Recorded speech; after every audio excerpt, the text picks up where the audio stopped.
Bismillahirrahmanirrahim. Assalamualaikum warahmatullahi wabarakatuh. Alhamdulillahilladzi arsala rasulahu bil huda wa dinil haqq liyudhhirahu ala dini kulli wa kafa billahi syahida. Asyhadu an la ilaha illallah wa asyhadu anna Muhammadan abduhu wa rasuluhu la nabiyya ba'da. Allahumma salli ala Muhammadin wa ala alihi wa sahbihi ajma'in. Qala Allah Ta'ala fi Qur'anihil Karim, a'udzu billahi minasyaitonir rajim. Ya ayyuhalladzina amanu taqullaha haqqa tuqatih wa la tamutunna illa wa antum muslimun. Amma ba'd, alhamdulillah, Bunda yang dirahmati Allah, wabil khusus para gurunda jajaran ketakmiran Masjid Nurul Falah yang dirahmati Allah, dan kiranya kita seluruhnya senantiasa dalam naungan, perlindungan, hidayah dan inayah Allah Subhanahu wa taala. Salawat salam semoga lidah lisan kita diringankan untuk mengucap salawat kepada Rasulullah sallallahu alaihi wasallam sebagai bagian dari apa yang diperintahkan oleh Allah Subhanahu wa taala. Bahkan tidak ada satupun ibadah yang Allah Subhanahu wa taala melakukan sebagaimana manusia, tentu tidak dengan cara yang persis sama, tapi Allah Subhanahu wa taala mengabarkannya di dalam Al-Qur'anul Karim kepada kita bahwa Allah Subhanahu wa taala dan para malaikatnya yusalluna 'alan nabi, bersolawat kepada Rasulullah sallallahu alaihi wasallam. Ini menunjukkan betapa tinggi derajat bersolawat kepada Rasulullah sallallahu alaihi wasallam, sehingga kita pun diperintahkan untuk memperbanyak kalimat tersebut. Ucapan cinta yang berulang semoga menjadikan bobot cinta kita kepada beliau sallallahu alaihi wasallam bertambah. Demikian pula sambutan dari beliau atas cinta kita tersebut hingga di ujungnya berbuah syafaatul uthma dari beliau atas izin Allah Subhanahu wa taala. Bunda yang dirahmati Allah, sebagaimana yang tadi disampaikan oleh Bapak Ketum, yang meskipun tesih saya ya, dalam keadaan saya melihat mata beliau masih merah, memang capek ya, lelah, tapi dari luar kota, dari Semarang. Meskipun begitu beliau tetap menyempatkan diri, bahkan bukan menyempatkan, kalau menyempatkan itu mungkin sisa waktu ya, memprioritaskan itu ya, untuk kemudian hadir dan rawuh dalam majelis ini. Maka semoga lelah beliau mendapatkan ganti terbaik dari Allah Subhanahu wa taala. Demikian pula dengan kita semua. Bunda yang dirahmati Allah, pada pagi hari ini kita akan jazakumullah khairan katsiran mengupas sebuah tema atau maudhu' yang tadi sudah disampaikan oleh Bapak Ketua Takmir, berkaitan bagaimana hadirnya Islam ini sejatinya memang dalam rangka untuk mengembalikan manusia, bahkan alam semesta, pada kehidupan fitrahnya. Allah Subhanahu wa taala di dalam surah ke-30 ayat 30, jadi mudah dihafal. Surahnya 30, ayatnya juga 30. Double 30. Surah Ar-Rum. Surah Ar-Rum, menariknya kata para mufassir, surah Rum ini diturunkan oleh Allah Subhanahu wa taala kepada Rasulullah sallallahu alaihi wasallam di Makkah, ketika kaum muslimin secara politik tidak diperhitungkan oleh, atau belum diperhitungkan oleh negara manapun. Wabil khusus dua negara superpower hari itu, yakni Persia dan Romawi, baik Romawi Barat yang beribu kota di Rom maupun Romawi Timur ya, Bizantium yang beribu kota Konstantinopel. Jadi di saat kemudian kaum muslimin itu bahkan tidak dipandang sebelah mata. Kalau tidak dipandang sebelah mata itu ya sudah orang merem, lihat Makkah Madinah karena berbagai hal yang memang dalam tanda petik tidak menarik untuk dikuasai sumber daya alam maupun sumber daya manusia. Tetapi kemudian menjadi menarik ketika justru di Mekah, saat di Mekah tersebut Allah Subhanahu wa taala menurunkan surah ini. Ketika kaum muslimin belum punya kekuatan, belum memiliki negeri sendiri, belum memiliki struktur pemerintahan, bahkan masih dalam keadaan dizolimi, masih dalam keadaan mengalami ketertekanan yang bertubi-tubi, justru kemudian Allah menurunkan surah ini.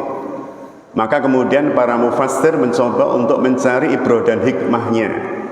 Di antaranya di ayat pertama, kedua sampai ketiga diawali dengan huruf-huruf muqatta'ah, alif, lam, dan mim.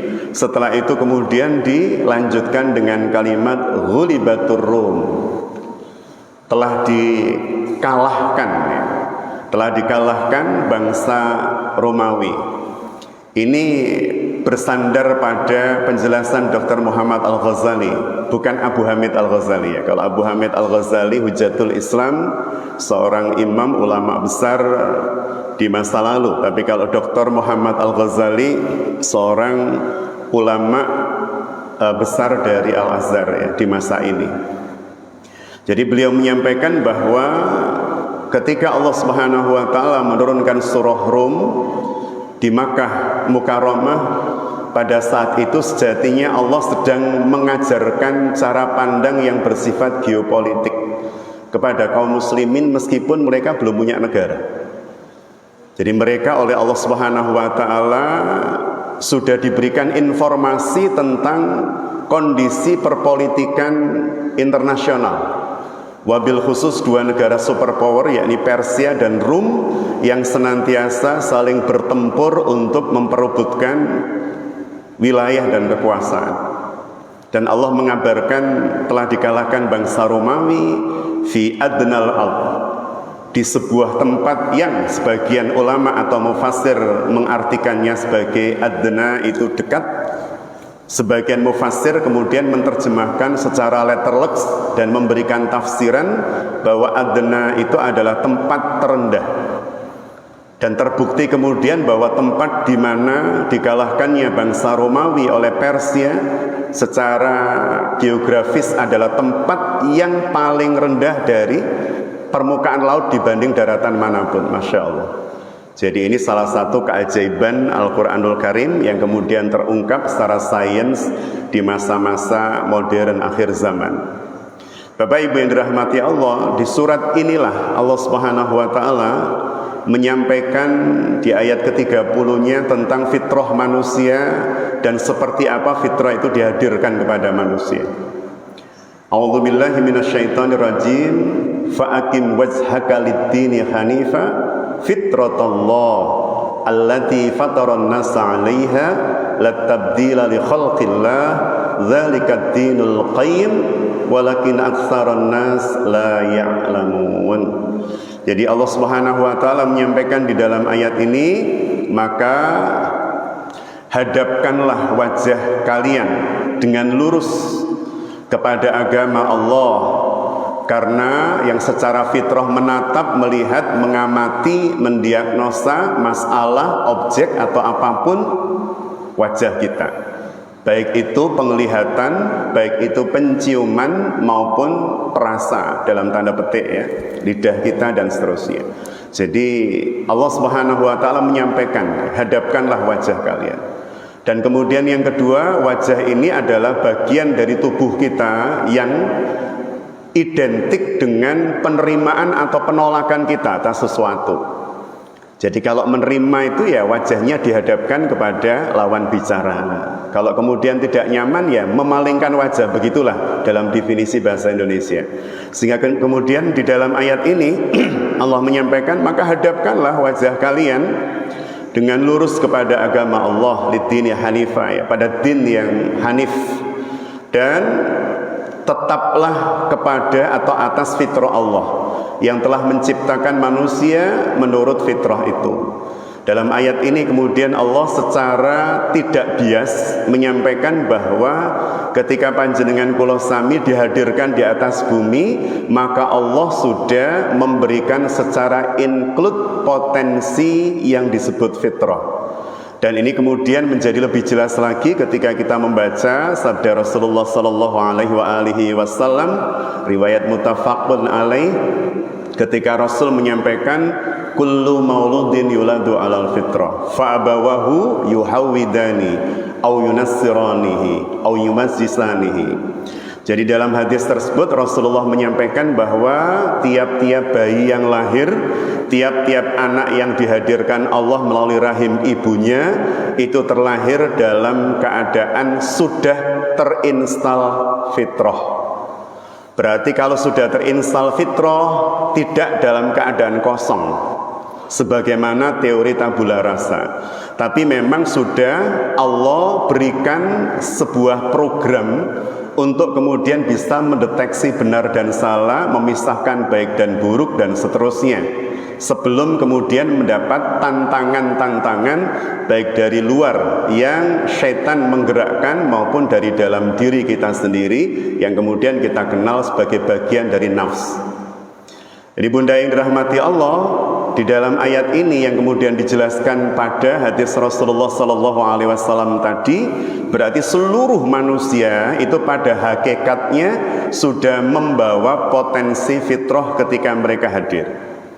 Dan kemudian mengalami penyelewengan, kemudian mengalami penyimpangan pada saat mereka sudah di-on-kan nafsnya oleh Allah.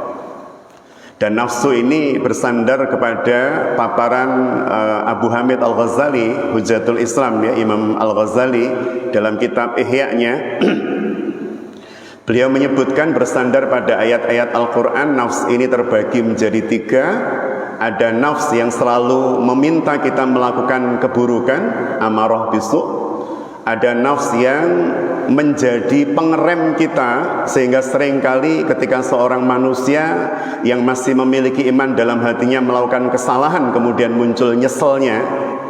Kemarin malam saya tanya pada seorang ibu, panjenengan menawi dalu mirsani yoga panjenengan tilem yang muncul perasaan apapun. Kata beliau, seakan-akan kalau saya malam melihat anak saya tidur, Ustadz, langsung pikiran saya flashback seharian itu. Dari mulai bangun anak saya, ketemu saya, setelah itu saya marahi, setelah itu bla bla bla bla, sampai kemudian tidur. Sehingga kemudian muncul rasa nyesel. Kenapa tadi pagi muncul kalimat ini? Kenapa sore tadi muncul teguran seperti ini yang sejatinya tidak perlu, tidak pada tempatnya, tidak pada waktunya, dan seterusnya. Artinya, bagi orang-orang yang keimanannya masih ada cahaya, maka nafsu yang kemudian kita kenal di dalam Al-Quran dengan lawamah, nafsu yang senantiasa getuni atau menyesali hal-hal buruk yang kita lakukan, itu masih peka. Sampai kemudian nafsu terbaik yang kelak, nafs inilah yang akan kembali kepada Allah Subhanahu wa taala dengan panggilan yang sangat indah, ya ayyatuhan nafsul mutmainnah. Nafsu mutmainnah. Bunda yang dirahmati Allah, jadi ketika kemudian mulai di-on-kan pada usia balik seorang manusia, jadi ketika sudah di-on-kan, maka fa'alhamaha fujuraha wa taqwaha. Allah Subhanahu wa taala mengilhamkan kepada manusia yang sudah ter-on-kan nafsnya untuk kemudian memilih apakah yang dipilih adalah jalan-jalan yang sesuai atau bersesuaian dengan fitrahnya, atau kemudian justru mengalami penyimpangan terhadap fitrah tersebut. Sehingga fungsi dinul Islam yang dibawa oleh Rasulullah sallallahu alaihi wasallam memang dalam rangka mengawal agar supaya fitrah itu tidak menyimpang, agar supaya mengawal perjanjian primordial panjenengan saya dengan Allah Subhanahu wa taala di Al-A'raf 172 yang sering kita ulang-ulang ketika Allah meminta persaksian kita dengan kalimat alastu birabbikum. Dan kita pada saat itu sudah menjawab serentak kur, mengatakan bala syahidna. Benar, kami mempersaksikan ya Allah bahwa panjenengan adalah Rabb kami, yang memelihara kami, yang melindungi kami, yang mengcover kebutuhan kami, yang menjamin kami, yang memberi rizki kami, yang menetapkan takdir-takdir atas kami. Kita semua pada saat itu sudah mengatakan bala. ya, kalimat yang menunjukkan pernyataan iya benar ya Allah bahwa panjenengan adalah Rabb kami. Dan itu yang kemudian dikawal oleh Islam sebagai sebuah din yang kemudian yuwafiqul fitrah. Yuwafiqul fitrah itu berarti bersesuaian dengan fitrah. Jadi ketika kita berbicara tentang din, maka satu-satunya din yang memiliki keselarasan dengan fitrah manusia dan fitrah penciptaan mereka adalah Islam. Maka Allah Subhanahu wa taala menyampaikan di dalam Al-Qur'anul Karim, "Innad dina indallahil Islam." Ya, sesungguhnya din yang diterima Allah, yang diridhoi Allah dan seterusnya adalah Al-Islam, karena sejatinya dialah yang mengawal fitrah manusia dari mulai hadirnya sampai kemudian kita menghadap kepada Allah. Karena dia fungsinya mendampingi, fungsinya meluruskan, fungsinya membetulkan, maka keseluruhan aktivitas panjenengan dan saya itu pasti dalam cakupannya. Kalaupun kemudian tidak ada di dalam Al-Quranul Karim, pasti ada pada turunan-turunannya, baik itu dari sunnah-sunnah Rasulullah SAW maupun hukum-hukum yang diistimbatkan dari keduanya. Hukum-hukum yang kemudian diturunkan baik dari Al-Quran maupun As-Sunnah. Ini catatan pertama kita, bahwa sejatinya fitrah itu memang sejak awal sudah include. Saya berikan contoh yang mungkin ini pengulangan atas apa yang kami sampaikan beberapa tahun silam ya. Salah satu contoh sederhana ya, bahwa Allah Subhanahu wa taala memberikan kepada panjenengan dan saya itu fitrah tauhid ya. Tauhid itu fitrah, bahwa kita mengesahkan Allah itu fitrah, bahwa kita ingin mengkultuskan Allah itu ya, itu fitrah. Jadi setiap manusia itu punya apa yang disebut dengan gharizatut tadayyun, atau naluri untuk mempertuhankan sesuatu. Jadi fitrah, bertuhan itu fitrah, begitulah. Bertuhan itu fitrah. Akan tetapi tidak semua manusia kemudian menjadikan Allah Tuhan mereka atau ilah mereka. Jadi sebenarnya bertuhan itu fitrah, sehingga kalau ada manusia yang tidak mempertuhankan Allah, itu pasti mempertuhankan yang lain, karena dia fitrah. Sesuatu yang terus menuntut pemenuhan, terus menuntut pemenuhan. Kalau manusia tidak memenuhinya, maka yang muncul kegelisahan yang luar biasa. Sehingga sekali lagi, kalau ada orang yang tidak menyembah Allah, pasti dia menyembah yang lain. Dan yang repot adalah ketika kemudian sambil menyembah Allah, mereka menyembah yang lain. Nyembah Allah, iya, tapi nyembah yang lain juga. Ini yang kemudian dalam definisi fikih kita sebut dengan perilaku syirik, dan pelakunya disebut musyrik. Jadi bagaimana ketika kemudian mereka memposisikan Allah sebagai ilah, tapi kemudian memposisikan yang lain juga sebagai ilah. Paling tidak begini, untuk kemudian mengetahui apa benar toh pada saat kita masih kecil itu fitrah bertuhan sudah ada, atau lebih tepatnya fitrah untuk mengkultuskan sesuatu itu sudah ada. Pada waktu Bapak Ibu dulu waktu kecil ya, saya, panjenengan kula sami, itu pas kemudian kita lewat di sebuah pekarangan atau persawahan ya, kalau di kampung kami dulu namanya Miji Baru di Mojokerto. Itu ada sebuah lahan luas ditumbuhi alang-alang, di tengah-tengahnya itu ada pohon mangga golek. Yang waktu kita kecil memang tidak pernah tahu ini siapa pemiliknya, dan kita menganggap ini liar, ini pohon yang kemudian tumbuh liar tanpa pemilik.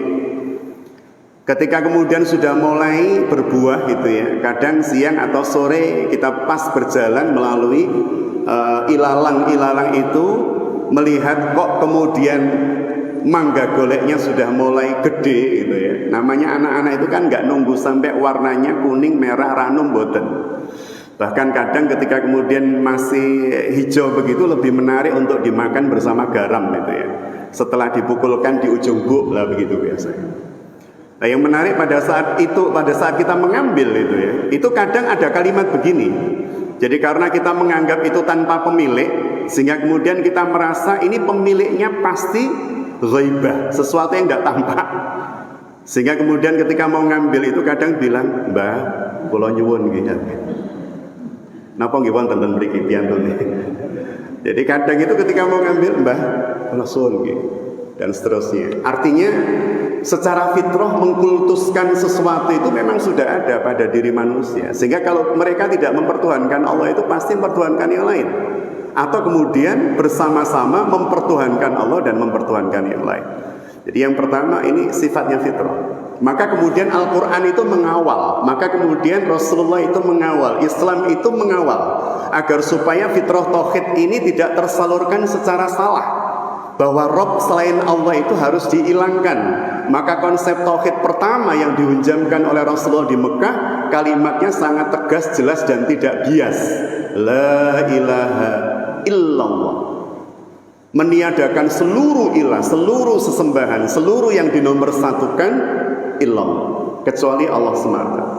Jadi ini yang kemudian dikawal oleh Islam, oleh Al-Quran, oleh Rasulullah SAW agar penyaluran fitrah tidak salah. Ada sebuah peristiwa menarik dalam sejarah sirah nabawiyah di kehidupan para sahabat ya. Para sahabat yang masuk dalam lingkungan as-sabiqunal awwalun ya, dalam jajaran as-sabiqunal awwalun, dan as-sabiqunal awwalun itu ada dari muhajirin maupun ansar, itu Allah sebutkan di surah At-Taubah ayat 100. Jadi ketika kemudian terbentuk jajaran para sahabat as-sabiqunal awwalun, ini adalah mereka yang terdidik secara langsung oleh Rasulullah SAW dan mendengarkan runtutan turunnya wahyu. Ya, dari mulai Al-Alaq, kemudian Al-Qalam dan seterusnya, itu mereka terus mendapatkannya dari Al-Mudatsir, Al-Muzammil, Al-Qalam dan seterusnya. Itu mereka terus mendapatkan dari Rasulullah SAW. Langsung mendapatkan dari guru terbaik.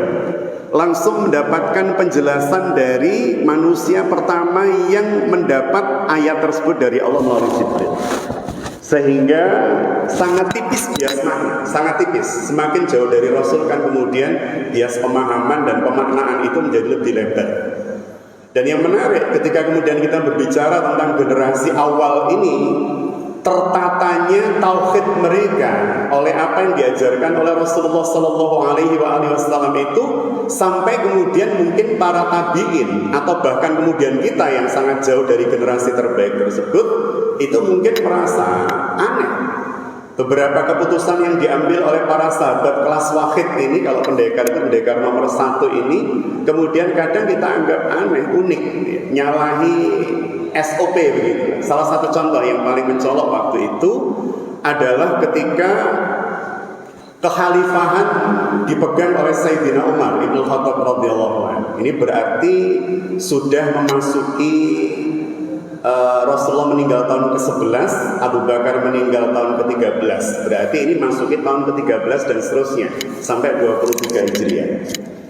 Waktu itu Sayyidina Umar mengirimkan beberapa panglima terbaiknya untuk langsung berhadapan dengan negara-negara superpower, baik ke utara menuju Syam berhadapan dengan Bizantium, maupun ke timur, gitu ya, berhadapan dengan Persia. Dan salah satu yang kemudian diutus oleh Sayyidina Umar, panglimanya adalah Khalid bin Walid, yang berjuluk, dan ini kalimat Rasul sendiri ya atas Khalid ya, yang berjuluk Saifullah al-Maslul. Bukan Saifullah, bukan pedang Allah, tapi lebih dari itu, Saifullah al-Maslul, pedang Allah yang terhunus, begitu julukannya. Jadi Khalid bin Walid ini kemudian memimpin pasukan untuk kemudian membuka pintu-pintu pembebasan akidah, baik di Persia maupun di Syam. Dan yang menarik adalah ketika pasukan ini dipimpin oleh Khalid bin Walid, kalau kita baca dalam sejarah, minimal kalau kemudian tidak punya sirah nabawiyah atau sirah para sahabat, kita buka di Wikipedia gitu ya, ada informasi yang lumayan detail tentang Sayyidina Umar maupun Khalid bin Walid, meskipun tetap saran saya merujuknya harus sirah nabawiyah atau sirah sahabat. Jadi di situ dijelaskan bahwa yang namanya Khalid bin Walid radhiyallahu anhu ini, itu selama beliau menjadi muslim, dari mulai tahun ke-7 Hijriah ketika beliau masuk Islam bersama Amr bin As.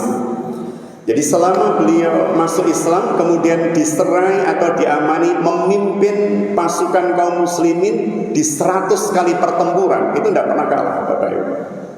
100 kali pertempuran itu sama sekali tidak pernah kalah. Kira-kira kalau ada sebuah tim sepak bola main 100 kali tidak pernah kalah, pada saat dia main ke 101, jenengan mengira dia menang atau kalah? Halo? Menang. Menang, karena menang itu seakan-akan sudah jadi habit gitu. 100 kali menang nggak pernah kalah. Kemudian pada saat ke 101 misalnya, pasti orang-orang akan bilang pasukan ini kalau dipimpin Khalid pasti menang. Dan itu sampai di telinga khalifah. Dan kita lihat bagaimana cara seorang as-sabiqunal awalun itu ya. Itu berpikir tentang tauhid, berpikir tentang keselamatan akidah umat. Maka apa yang kemudian dilakukan oleh Sayyidina Umar Ibn Khattab radhiyallahu an, yang dilakukan beliau adalah memecat Khalid bin Walid bukan karena kesalahan. Kalau ada pelatih mengganti pemain bola, mengganti pemainnya yang sedang main ya, karena dia beberapa kali blunder jaga pemain lawan, kinten-kinten pantas napa mboten? Pelatih ganti pemain karena beberapa kali blunder, kinten-kinten pantas napa mboten? Pantas. Ini membahayakan tim itu kan, membahayakan kesebelasan, maka kemudian diganti. Tapi kalau ada pemain yang mainnya selalu bagus panjang pertandingan, kemudian pelatih ganti niku pantas napa mboten? Pantas. Maka penonton pasti protes. Demikianlah dengan umat. Mungkin kalau kita hidup di masa itu, kita pun akan protes. Bahkan mungkin ada demo-demo gitu. Jangan ganti panglima kami dan seterusnya. Tetapi Umar, generasi pertama yang langsung dididik oleh Rasulullah SAW, ini memahami bagaimana bahayanya akidah, bagaimana bahayanya kemurnian tauhid ketika kemudian masyarakat sudah menganggap bahwa jika pasukan dipimpin Khalid pasti, lah ini pastinya di garis bawah, di bold, di italik. Jadi sudah sangat penting, pasti menang. Wah ini sudah. Kalau dipimpin, siapa yang memimpin pasukan ke Persia? Khalid, pasti menang. Ini bagi Umar berbahaya, sangat berbahaya. Karena ketika kemudian umat menyampaikan, pasti itu mereka sudah menggantikan posisi penetap takdir Allah Subhanahu wa taala. Bahwa menang kalah itu takdir Allah. Bahwa bisa mengalahkan prajurit dengan jumlah yang teramat sangat besar itu takdir Allah. Sehingga Rasulullah SAW itu senantiasa menyampaikan ketika beliau mengiring pasukan yang akan melakukan ghazwah maupun saraya, beliau senantiasa mengatakan kita tidak pernah menang karena jumlah, tapi umat ini selalu kalah ketika mereka bermaksiat kepada Allah. Maka kalau kemudian posisi dan kedudukan umat itu dalam keadaan mundur, dalam keadaan kalah bersaing dengan umat yang lain, itu pasti bukan karena jumlah, itu kalimat Rasul, tapi pasti karena buah dari maksiat mereka kepada Allah. Dan itu yang terus dipegang oleh Sayyidina Umar. Ketika kemudian umat mulai mengatakan jika dipimpin Khalid pasti menang, jika dipimpin Khalid pasti menang, ini berarti pintu untuk bermaksiat. Dan maksiatnya itu sudah sampai pada tataran basic, paling mendasar. Apa? Akidah. Mereka tidak lagi menggantungkan kepada Allah, tapi pada Khalid. Maka Umar dikenal di dalam sejarah memecat Khalid bin Walid tanpa kesalahan. Tanpa kesalahan. Tetapi bersebab membahayakan akidah umat ketika kemudian dibiarkan umat terus berpikir jika dipimpin Khalid pasti menang, jika dipimpin Khalid pasti menang. Jadi untuk menjaga akidah itu jauh lebih penting dibanding menjaga personal, dibanding menjaga kewibawaan Khalid. Meskipun setelahnya kemudian Umar juga menjelaskan kepada para sahabat besar kibarus sahabah untuk kemudian mereka mengetahui kenapa beliau mengambil keputusan itu. Sempat ditanya oleh Sa'ad bin Abi Waqqas radhiyallahu an, apakah Khalid punya kesalahan? Tidak. Apakah Khalid melakukan kesalahan? Tidak. Apakah dia melakukan sesuatu yang membahayakan negara? Tidak. Lantas kenapa panjenengan memecat Khalid bin Walid? Maka Umar menjelaskan bahwa akidah umat jauh lebih besar tanggung jawabnya di hadapan Allah atas saya dibanding semakin moncernya prestasi jabatan ya, kedudukan Khalid bin Walid, dan itu juga disampaikan oleh beliau kepada Khalid bin Walid. Jadi ini beberapa hal yang berkaitan dengan fitrah. Jadi fitrah bertuhan itu niscaya dan sudah diberikan oleh Allah pada panjenengan dan saya. Yang kedua, contoh yang lain ya. Dan Islam kemudian meluruskan.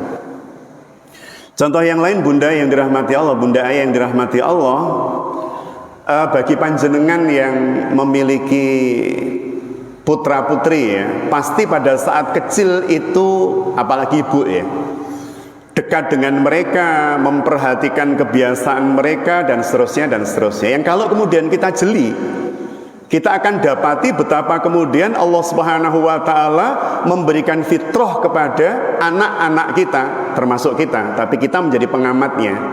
Anak-anak kita salah satunya adalah fitrah toharoh. Toharoh. Anak itu punya fitrah suci. Panjenengan dan saya itu punya fitrah suka bersih dan tidak nyaman dengan ketidakbersihan. Itu fitrah kita. Artinya kalau kemudian ada orang sudah dewasa kok nyaman dengan amburadul, acak-acakan, tidak bersihan dan seterusnya, itu pasti sudah terjadi penyimpangan fitrah. Saya contohkan yang paling mudah, misalnya anak-anak kita, Bapak Ibu. Saya yakin Pak Ketua Takmir ini penyayang anak itu ya, sehingga waktu putra-putra beliau masih kecil, masih bayi gitu ya, usia-usia bayi, beliau ini sering menggendong. Ngaten nggih Pak Sugeng nggih? Insyaallah. Kelihatan kan kalau beliau wajah kebapaan itu kan, bapak-bapak banget ya. Jadi ketika kemudian kita melihat anak-anak kita di masa kecilnya, apa yang terjadi ketika anak itu ngompol, Bunda? Anak itu ketika ngompol tersenyum, tertawa atau menangis? Menangis. Dan kita tahu menangis itu menunjukkan kenyamanan nopo ketidaknyamanan? Ketidaknyamanan. Sejak bayi bahkan anak itu sudah diberi alarm oleh Allah, kalau ada najis nempel di tubuhnya maka nangis agar supaya cepat dibersihin. Muncul ketidaknyamanan ketika ada najis, dan ketika panjenengan sudah membersihkan, dilap, dikeringkan, dia kemudian bisa tidur dengan nyenyak lagi. Itu menunjukkan bahwa suci itu fitrah kita semua.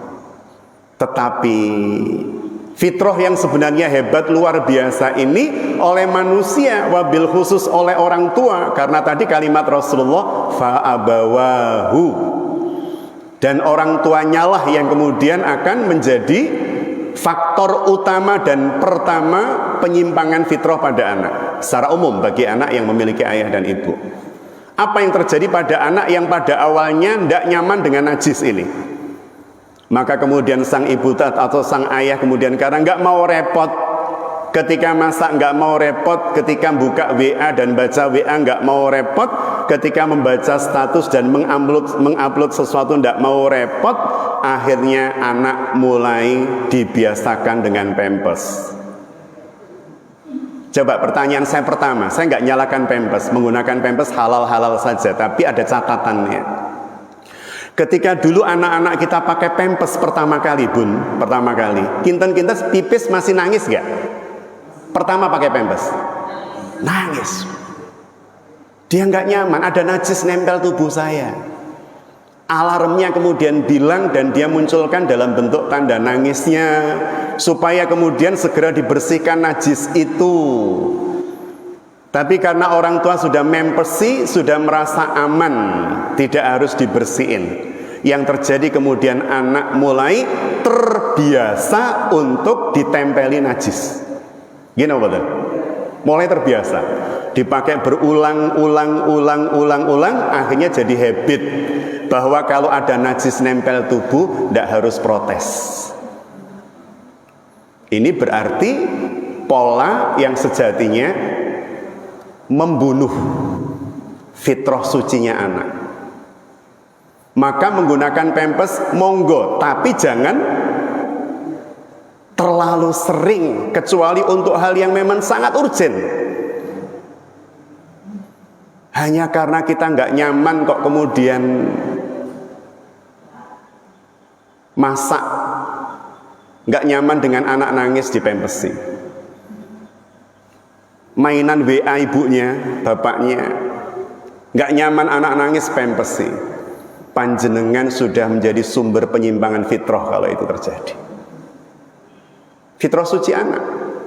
Sehingga kalau kemudian diikutkan toilet training, konon kabarnya anak-anak yang seperti ini tidak lulus kebersihan dirinya itu ya.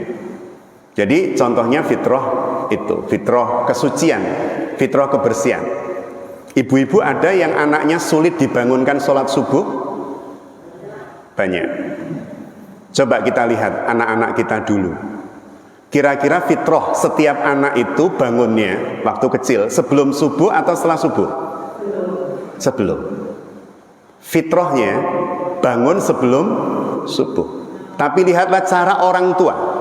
Ketika anak itu bangun sebelum subuh, dianggap arek cilik ojo tangi subuh. Maka kalimatnya ejek isuk na ejek bengi na ejek bengi. Ayo turu ayo, cek bengi, cek bengi. Padahal itu fitrah yang Allah tetapkan atas mereka. Sampai kemudian mereka terbiasa tidur dan mereka merasa yang namanya bayi itu ya pantese bangun duha gitu. Karena bangun pagi ditidurkan lagi. Dan seterusnya dan seterusnya. Jadi ada sekian banyak kemudian hal-hal yang bersifat fitrah yang Allah tanamkan pada anak-anak kita sejak lahir. Kemudian terjadi penyimpangan, kemudian terjadi pembonsaian diakibatkan karena kita tidak melihat itu bagian dari fitrah yang Allah titipkan. Jadi bukan hanya fitrah dalam tanda petik keislaman, tapi lebih dari itu adalah fitrah mereka sebagai manusia yang suka kebersihan, yang suka dengan kesucian, ya, yang menyukai bangun pagi, ya, dan seterusnya. Ini bagian-bagian fitrah yang memang Allah Subhanahu wa taala berikan kepada mereka. Anak-anak kita bunda pada saat kecil ayah bapak kinten-kinten sowering tanglet napa mboten? Suka tanya atau enggak? Suka. Dan kita tahu bahwa bertanya itu adalah pintu ilmu, gitu mboten? Bertanya itu pintu ilmu. Maka anak-anak kecil itu apapun ditanyakan. Kita bicara Tuhan dari yang detail sampai yang gede ditanyakan. Dari yang kecil sampai yang gede ditanyakan. Kita melakukan sesuatu semuanya ditanyakan. Sampai hal remeh. Mah, masak apa sih? Ya beras tole. Masaknya kok sama air toh mah? Udah mulai marah kita. Ya udah ambil bensin kobong loh. Udah mulai itu naik tensinya, intonasinya. Kok dimasukkan magicom toh mah? Jadi lebono timbo ora mateng-mateng le. Jadi harusnya kemudian kita memberikan ilmu baru buat anak. Justru kemudian mereka mendapat informasi yang menyimpang jauh dari apa yang mereka ingin tahu. Padahal Allah Subhanahu wa taala sudah memberikan fitrah itu. Dan semua fitrah itu pasti baik. Fitrah bertanya itu baik. Karena disitulah kemudian kita bisa menerangkan banyak hal kepada anak-anak kita untuk kemudian mengetahui apa-apa yang mereka tidak tahu melalui orang tuanya ini. Jadi itu beberapa contoh berkaitan dengan fitrah yang kalau kita ulas banyak contohnya bunda, banyak bapak ibu nggih contohnya. Itu contoh-contoh kecil saja. Sehingga kemudian beberapa ulama membagi fitrah yang telah dititipkan oleh Allah, masih ada 5 menit, dititipkan oleh Allah Subhanahu wa taala kepada manusia itu kurang lebih ada 8, bisa lebih bisa kurang. Bergantung ketajaman seorang ulama melihat atau mengamati seperti apa Al-Quran menjelaskan. Menawi dalam menikah namun nyuplik mawon, bisanya cuma nyuplik ya, karena pemahaman yang sangat terbatas dan keilmuan yang sangat terbatas. Jadi yang pertama tadi misalnya contohnya fitrah keimanan, tauhid ya. Kemudian yang kedua fitrah belajar dan bernalar dari pintu yang bernama bertanya tadi. Jadi anak-anak kita memiliki fitrah bertanya dalam rangka apa? Ini adalah fitrah belajar, fitrah bernalar. Sehingga kalau kemudian ditanya kok pakai air toma masaknya, ini mereka membutuhkan nalar yang runtut, nalar yang kemudian jika makannya cocok. Kok kemudian malah dijawab kalau ambil bensin ya kobong loh. Itu anak malah bingung untuk kemudian menalarkan jawaban dari orang tuanya itu kan. Kemudian ada fitrah seksualitas dan cinta. Maka kemudian ada sebuah gharizah yang disebut oleh para ulama sebagai gharizatun nau', naluri untuk memberlangsungkan keturunan. Jadi setiap manusia secara umum oleh Allah Subhanahu wa taala diberi fitrah yang namanya fitrah memberlangsungkan keturunan. Maka jika kemudian ada sepasang suami istri yang masih belum terkaruniai anak, akan muncul kegelisahan. Kenapa? Karena bagian ininya belum terpenuhi. Muncul gelisah, itu ya, muncul ketidaknyamanan ya, dan seterusnya. Dan karena fitrah inilah kemudian ada pernikahan. Sebagai apa? Syariat mengatur agar supaya tidak menyimpang. Dan yang kemudian dinikahkan adalah sepasang manusia yang namanya bukan Adam dan Hatta, tapi Hatta dan Endang, Adam dan Hawa. Ini fitrah. Berarti kalau misalnya Adam dan Hatta itu pasti penyimpangan fitrah. Kalau Hawa dan Endang itu pasti penyimpangan fitrah. Dan Islam hadir untuk meluruskan itu. Yang di masa ini kemudian semakin penyimpangan itu semakin sangat kasar, semakin sangat kentara, ditunjukkan, ditampilkan secara sangat terbuka begitu ya, penyimpangan fitrah itu. Dan siapa yang paling keras untuk melawan itu? Nahi mungkarnya itu paling kelihatan ya dinul Islam, karena din ini adalah din fitrah yang kemudian menolak di berbagai negara, di berbagai tempat. Maka kalau kemudian ada seorang muslim, apakah dia bergelar intelektual, ilmuwan yang menerima penyimpangan fitrah seperti itu, wassalam sudah.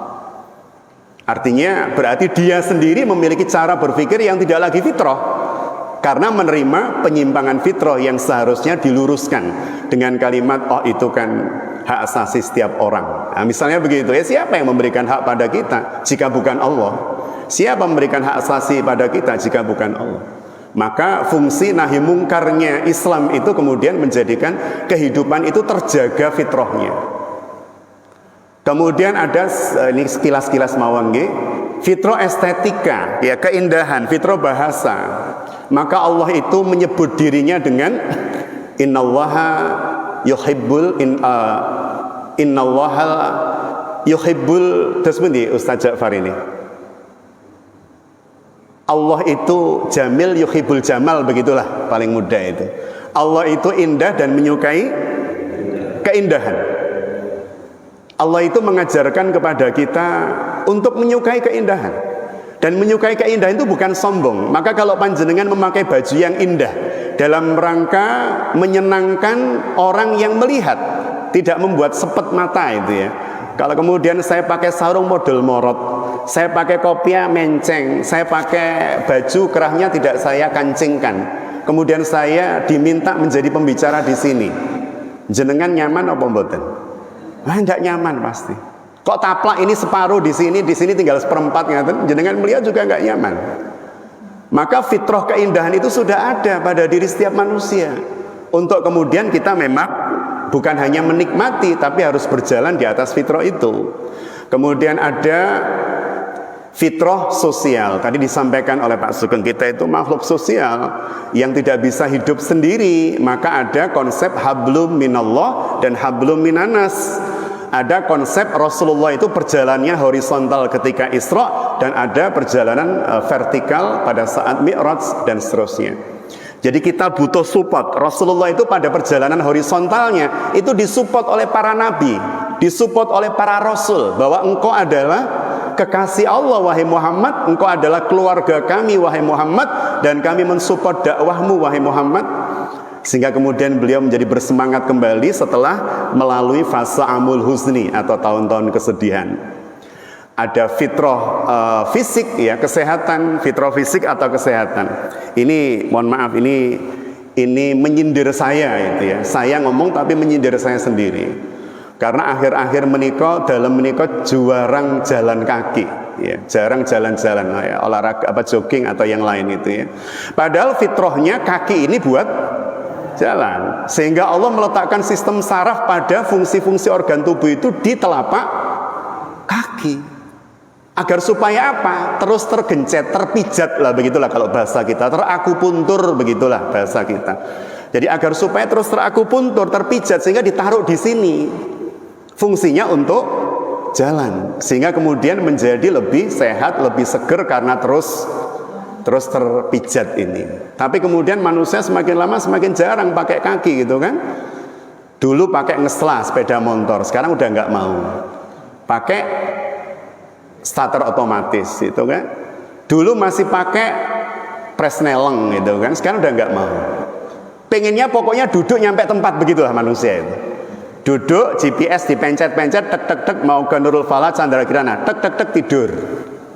Nyampe di sini bunyi, Mas sudah nyampe, bangun, buka pintu. Pengennya kita kan begitu. Itu semuanya kemudian menjadi jauh lebih mudah, tapi pada saat yang sama fitrah-fitrah itu kemudian menjadi tergerus. Fitrah berjalannya kaki menjadi tergerus. Fitrah gerakan tangan menjadi tergerus ya, dan seterusnya dan seterusnya. Maka sholat itu salah satu ibadah yang mengembalikan fitrah, baik spiritualitas, baik rohani maupun jasmani. Ada gerakan ya dan seterusnya yang harus tepat benar. Dan yang terakhir adalah fitrah berkembang atau berubah. Jadi berubah itu adalah hal yang niscaya, berubah itu adalah sebuah kepastian, sehingga kemudian Islam ini menjadi sebuah din atau agama yang tidak pernah menolak perubahan sepanjang dia ada pada bingkai keridhaan Allah Subhanahu wa taala, dan terus mensupport agar supaya perubahan atau perkembangan yang terjadi adalah perubahan yang dipenuhi dengan kebaikan dan keridhaan Allah. Itu mungkin sekilas berkait dengan fitrah, meskipun dangkal bahasan kita, semoga ada manfaat yang bisa kita petik. Saya kembalikan pada Bapak Ketua Takmir. Assalamualaikum warahmatullahi wabarakatuh.